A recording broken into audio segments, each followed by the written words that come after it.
ಬಿಡದಿ ಹಾಗೂ ಹಾರೋಹಳ್ಳಿಯಲ್ಲಿ ನಡೆತಕ್ಕಂಥ ಟೌನ್ಶಿಪ್ ವಿಚಾರಕ್ಕೆ ಸಂಬಂಧಪಟ್ಟಂತೆ ಈಗಾಗಲೇ ಕೂಡ ಜೆಡಿಎಸ್ ನಾಯಕರು ಬೃಹತ್ ಪ್ರತಿಭಟನೆಗೆ ಸಜ್ಜಾಗಿದ್ದಾರೆ. ತುಮಕೂರಿನಲ್ಲೂ ಕೂಡ ಜೆಡಿಎಸ್ ನಾಯಕರು ಇದರ ವಿರುದ್ಧವಾಗಿ ಪ್ರತಿಭಟನಾ ಮೆರವಣಿಗೆ ನಡೆಸೋದಕ್ಕೆ ಸಿದ್ಧವಾಗಿರತಕ್ಕಂಥದ್ದು. ಬಿಡದಿ ಹಾಗೂ ಹಾರೋಹಳ್ಳಿ ರೈತರಿಗೆ ಟೌನ್ಶಿಪ್ ಸಂಕಷ್ಟ ಎದುರಾಗಿದೆ.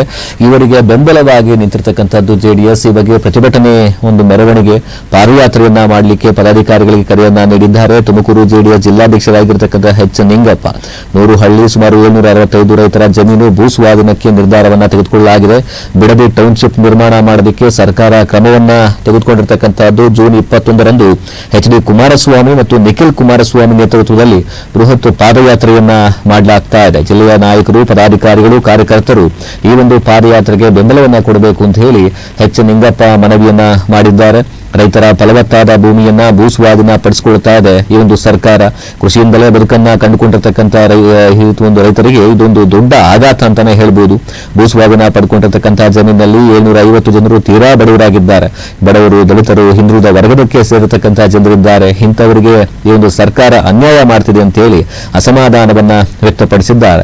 ಅವರ ಜಮೀನನ್ನ ಕಡಿಮೆ ಬೆಲೆಗೆ ಭೂಸ್ವಾಧೀನ ಪಡಿಸಿಕೊಂಡು ಹೆಚ್ಚಿನ ಬೆಲೆಗೆ ಮಾರಾಟವನ್ನ ಮಾಡಲಿಕ್ಕೆ ಮುಂದಾಗಿದೆ ಈ ಒಂದು ಸರ್ಕಾರ.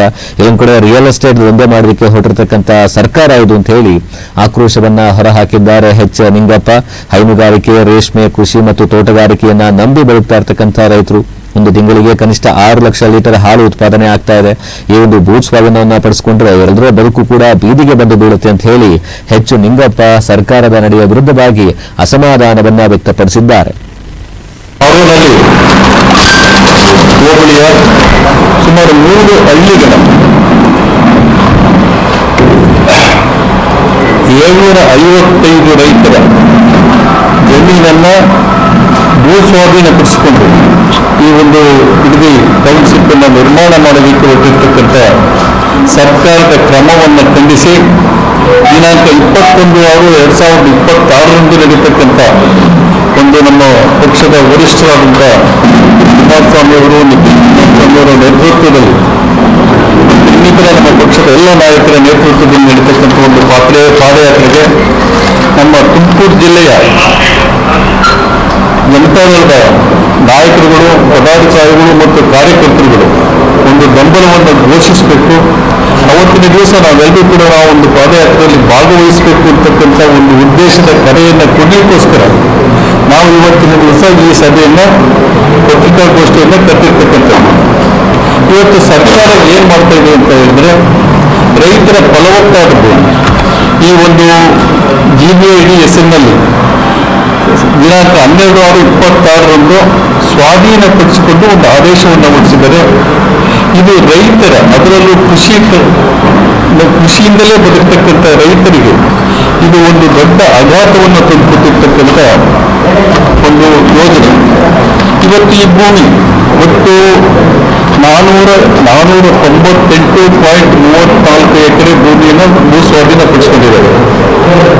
ಈ ಭೂಸ್ವಾಧೀನಪಡಿಸಿಕೊಂಡಿರ್ತಕ್ಕಂಥ ಜಮೀನಿನಲ್ಲಿ 755 ಜನ ತೀರಾ ಬಡವರು, ಕೇವಲ 1 ಎಕರೆ ಮತ್ತು ಅರ್ಧ ಎಕರೆ ಜಮೀನಿಗೆ ಹೊಂದಿರತಕ್ಕಂಥವರು, ಅತಿ ಹೆಚ್ಚಾಗಿ ಬಡವರು, ದಲಿತರು ಮತ್ತು ಹಿಂದುಳಿದ ವರ್ಗಕ್ಕೆ ಸೇರಿದಂಥವರಾಗಿರ್ತಾರೆ. ಅವರ ಜಮೀನನ್ನ ಕಡಿಮೆ ಬೆಲೆಗೆ ಭೂಸ್ವಾಧೀನಪಡಿಸಿಕೊಂಡು ಹೆಚ್ಚಿನ ಬೆಲೆಗೆ ಅದನ್ನ ಒಂದು ಏನು ರಿಯಲ್ ಎಸ್ಟೇಟ್ ದಂಧೆಯನ್ನ ಮಾಡ್ತಾ ಇದ್ದಾರೆ, ಈ ದಂಧೆಯನ್ನ ಮಾಡಿಕೊಟ್ಟಿರ್ತಕ್ಕಂಥ ಸರ್ಕಾರದ ಕ್ರಮ ಖಂಡನೀಯ ಅಂತಕ್ಕಂಥದ್ದನ್ನ ಹೇಳೋದಕ್ಕೆ ಇಷ್ಟಪಡ್ತೀನಿ. ಜೊತೆಗೆ 755 ಜನ ರೈತರಲ್ಲಿ 600 ಜನ ತೀರ ಕೊಡು ಬಡವರು, 1 ಎಕರೆ ಅರ್ಧ ಎಕರೆ ಇರ್ತಕ್ಕಂಥವ್ರು, ಇವರೆಲ್ಲರೂ ಕೂಡ ಬದುಕ್ತಕ್ಕಂಥದ್ದು ಆ ಜಮೀನಿನಲ್ಲಿ ಒಂದು ಹೈನುಗಾರಿಕೆ, ರೇಷ್ಮೆ ಕೃಷಿ ಮತ್ತು ತೋಟಗಾರಿಕೆ.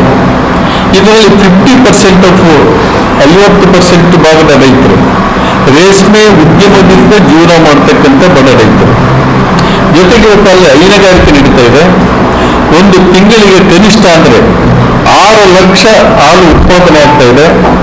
ಇದು ಈ ಜಮೀನನ್ನು ಭೂಸ್ವಾಧೀನಕ್ಕೊಳಪಟ್ಟರು ಅವರೆಲ್ಲರ ಬದುಕು 600 ಲೀಟರ್ ಏನು ಹಾಲು ಉತ್ಪಾದನೆ ಮಾಡ್ತಾ ಇದ್ದಾರೆ, ಅವರ ಬದುಕು ಹೀಗೆ ಬರ್ತದೆ.